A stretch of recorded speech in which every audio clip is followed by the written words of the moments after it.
14 de dezembro de 2016, na Procuradoria da República do Rio Grande do Norte, em Natal, retomamos aqui do colaborador João Antônio Pacífico Ferreira, termo de colaboração número 29, referente ao anexo 29, estação de tratamento de efluentes de Natal, pagamento de propina à governadora Vilma de Faria. Pode falar o que o senhor sabe sobre isso, Pacífico. Pois não, doutor. Apenas um pequeno relato, um pequeno histórico. Nos anos 90, a Odebrecht, CNO, conquistou uma obra aqui no estado, na cidade natal, no Rio Grande do Norte, do sistema de tratamento de esgoto para a Companhia de Águas e Esgoto do Rio Grande do Norte, a CAER. Nesta época, só para o registro, eu não era o responsável por essa região, pela região Nordeste. O escopo desse contrato, dentre outras obras, era também a construção de uma estação de tratamento de esgoto na cidade natal, cujo valor aproximado, já corrigido, era da ordem de 95 milhões. Apesar do contrato ter sido assinado em 1990, sua execução não foi iniciada por falta de recursos. Diante desse cenário, a obra estava parada desde 1990, quando, no início dos anos, acho que foi 2004, se não me engano, veja aí, não sei se está aqui, eu designei Ariel Parente Costa, a mim subordinado, para acompanhar e tentar ressuscitar esse projeto. Face também a grande importância que ele tinha, porque essa estação de tratamento de esgoto, se ela não fosse construída, todo o esgoto produzido nessa região aqui das praias ia ser jogado diretamente, como já estava sendo feito, diretamente no mar. Então havia até uma determinação do Ministério Público aqui do Rio Grande do Norte, naquela época, determinando a CAER que executasse essa obra sob pena de ter uma série de penalidades, sob possibilidade de ter uma série de penalidades, porque o esgoto iria ser jogado a céu in natura no mar, nesse mar tão fabuloso que temos aqui na Natal. Bom, e aí Ariel me relatou que quando iniciadas as obras, os recursos foram viabilizados junto à Caixa Econômica Federal, que fazia o repasse dos recursos. Possivelmente o senhor Carlos Faria, que era então secretário da Casa Civil e irmão da então governadora Vilma de Faria, para que fosse efetuada uma contribuição a título de ajuda, de campanha, né, porque isso era... Isso é em 2010? Isso foi em 2006. 2006. É isso? A campanha das eleições de 2006, a candidatura à reeleição para a governadora Vilma. Só que o senhor vai ver que essa obra, ela se estendeu por 5 anos. Ela não foi uma simples obra de estação de tratamento, mas por conta da liberação de recursos, a Caixa Econômica, ela tem um procedimento muito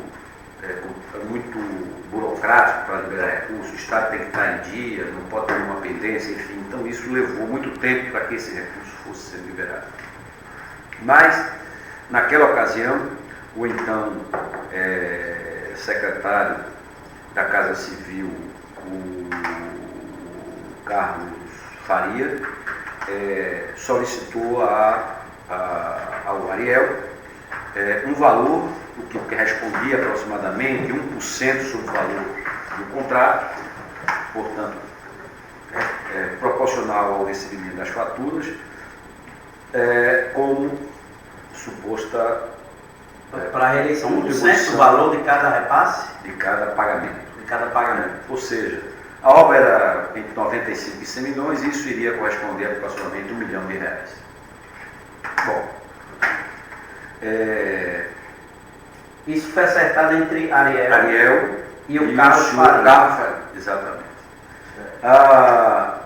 Posteriormente, como a obra se arrastou por esses anos todos, ainda em 2010, quando a então governadora foi candidata ao Senado e assumiu o vice-governador Iberê de Souza, também continuou esse pagamento desses valores correspondente aos ingressos. Enquanto a obra durou, 1%? Quanto a obra durou? Ela durou de quando? 2006 a 2010,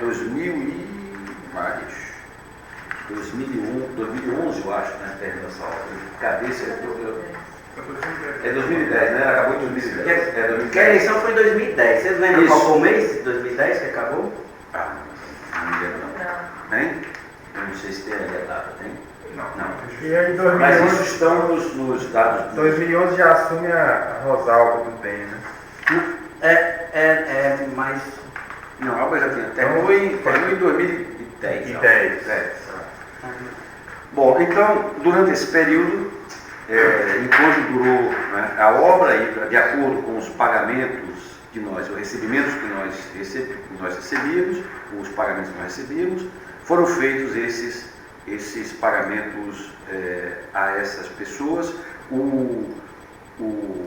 A então governadora tinha um codinome de Cobra, está registrado isso no sistema Drauzio, e o senhor Iberê de Souza tinha o codinome de Hospital.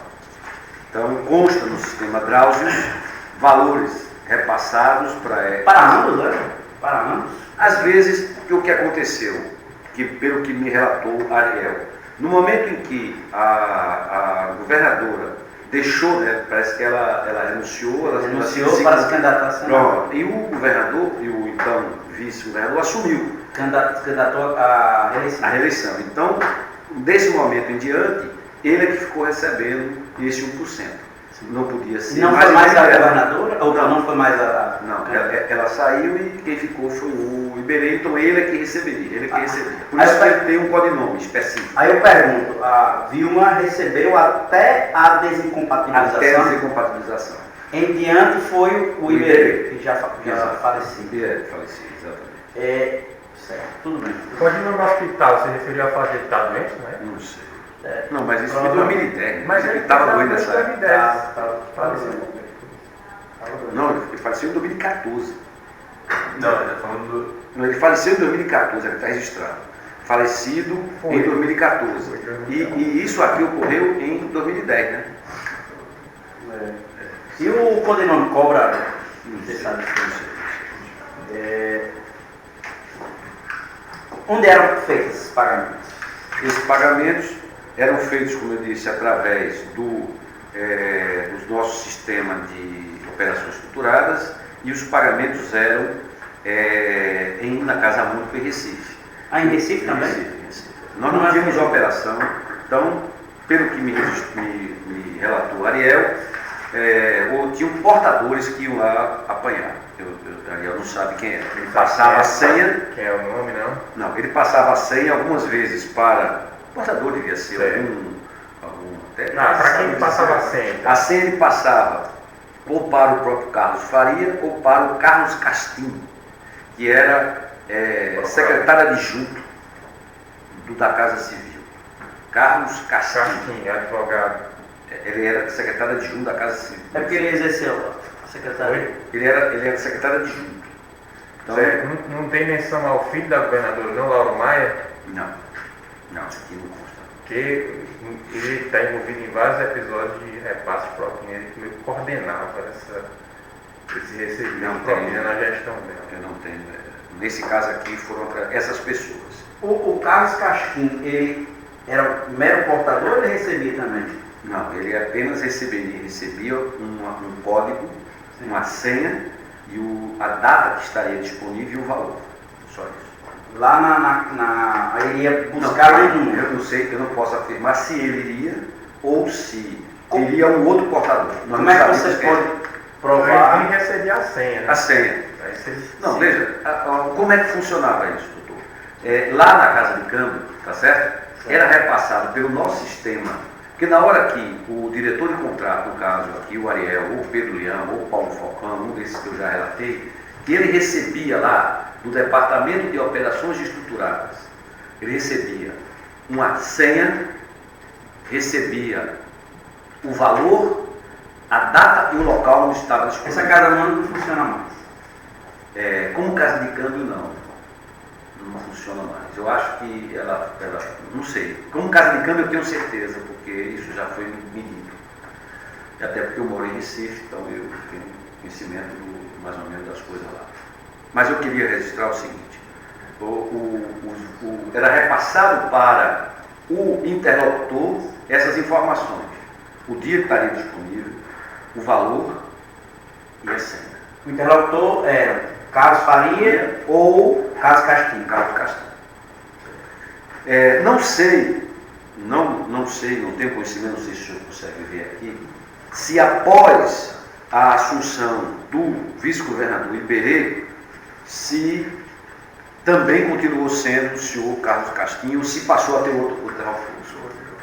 Isso aí o Ariel pode informar. Exatamente.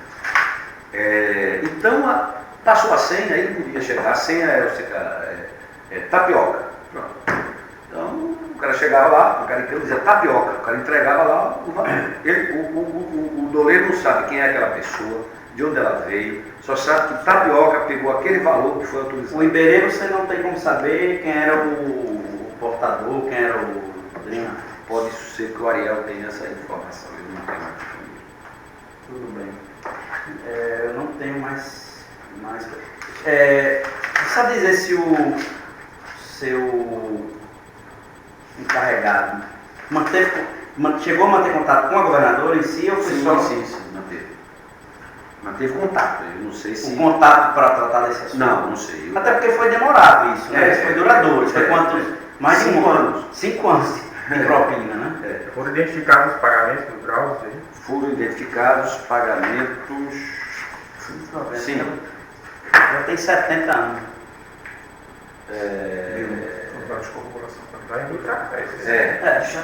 Foram identificados no Drauzio dados de corroboração de nome de cobre e hospital. O que totalizava isso R$ 1.145.000.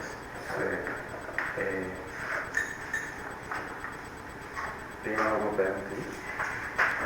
Não. Esse Ariel a gente tem contato, se quiser ouvi-lo, tem. Ele é colaborador, mano. Ele é colaborador. Sem mais perguntas, desculpe. Nada, sem problema. Fica à vontade. Agora eu preciso daqueles 5 minutos para dar uma. Agora é o outro. Encerrando o tempo de colaboração, número 29.